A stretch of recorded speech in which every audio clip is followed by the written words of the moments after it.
आप सभी को जय मसीह की। फिर एक बार मैं आपका स्वागत करता हूं आज के मॉर्निंग डिवोशन में। और आज के मनन के लिए मैं आपका ध्यान मत्ती रचित सुसमाचार उसका 11वां अध्याय 28 और 29 वचन में लेके जाऊंगा। मत्ती रचित सुसमाचार 11वां अध्याय 28 और 29। वहाँ पे लिखा है, हे सब परिश्रम करने वालों और बोझ से दबे हुए लोगों, मेरे पास आओ, मैं तुम्हें विश्राम दूंगा। मेरा जुआ अपने ऊपर उठा लो और मुझसे सीखो, क्योंकि मैं नम्र और मन में दीन हूँ। मेरे प्रिय, आज हमारे पास सवाल है कि हमारा मन अस्थिर हो चुका होगा और हमारा मन में सवाल है कि मैं स्थिर कैसे हूँ, मेरे मन में शांति कैसे मिले। तो इस सवाल का उत्तर हम पाते हैं मत्ती रचित सुसमाचार 11 का 28 और 29 में। वहाँ लिखा है कि हे सब परिश्रम करने वालों और बस बोझ से दबे हुए लोगों, मेरे पास आओ, मैं तुम्हें विश्राम दूंगा। तो यहाँ पे परिश्रम करने वालों और बोझ से दबे हुए लोगों के बारे में यीशु मसीह बोल रहा है। और परिश्रम करने वालों और बोझ से दबा हुआ बारे में हम 3 प्रकार के बोझ के बारे में हम देखने पाते हैं बाइबल में।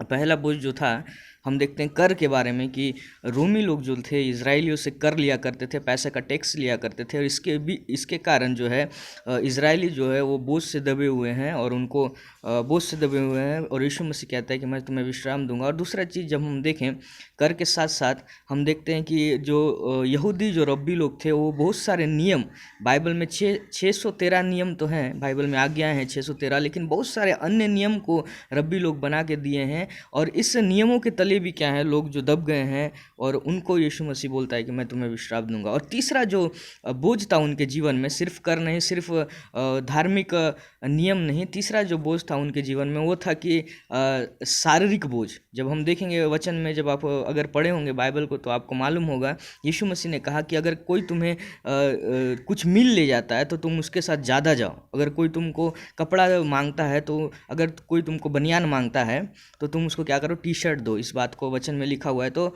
यीशु मसीह बोल रहा है कि कोई तुमको 1 किलोमीटर ले जाता है तो उसके साथ 2 किलोमीटर ले जा। क्योंकि ये रोमी जो लोग थे वैसा किया करते थे। और जो यहूदी लोग थे, क्योंकि उनके साम्राज्य था, जो रोमियों का साम्राज्य था, तो यहूदियों लोगों को क्या करते थे, अपना बंधुआई के समान जैसे ही रोड पे देखते थे उनको कुछ ना कुछ बोझ उनके कांधे पे रख देते थे और क्या अपने आप पैदल चलने लगते थे। और जो यहूदी लोग हैं वो उनका बोझ उठा के ये जाते थे। तो ये 3 प्रकार का बोझ हम बाइबल में देखते हैं। एक था कि कर का बोझ, टैक्स का बोझ। दूसरा हम देखते हैं बाइबल में क्या बोलते हैं, रिलीजियस बोझ, जहाँ पे धार्मिक रूप से उनके ऊपर बोझ डाल दिया जा रहा है। और तीसरा बोझ जो हम देख रहे हैं, शारीरिक बोझ, जो कि है रोमी के लोग उनके ऊपर डाल रहे हैं। यीशु मसीह उनसे कहता है कि हे सब परिश्रम करने वालों और बोझ से दबे हुए लोगों, मेरे पास आओ, मैं तुम्हें क्या दूंगा, विश्राम दूंगा। तो यीशु मसीह उनको सांत्वना देना चाहता है और उनको विश्राम देना चाहता है। तो यीशु मसीह के पास जब हम आते हैं मेरे प्रियो, तभी हमारा जो बोझ है